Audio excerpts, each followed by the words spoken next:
এক ফুটবলার একটি গোল করলেন আর সেই গোল নিয়ে পুরো বিশ্বের বিজ্ঞানীরাও গবেষণা শুরু করলেন। কি আশ্চর্য হচ্ছেন? আশ্চর্য হবারই কথা।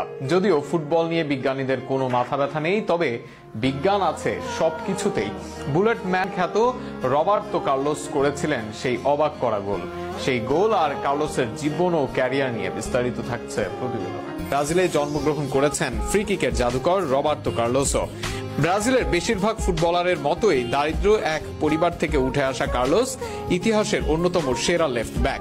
একসময় বাস ভাড়ার অভাবে পায়ে হেঁটে ট্রায়াল দিতে যাওয়া কার্লোস হয়েছিলেন ব্রাজিল ও মাদ্রিদের অন্যতম কিংবদন্তি। বুলেট গতির সব ফ্রি কিক নিতে পারতেন বলে তাকে ডাকা হয় দ্য বুলেট ম্যান নামে। ফ্রান্সের বিরুদ্ধে ওই ম্যাচে ফ্রি কিক পায় ব্রাজিল।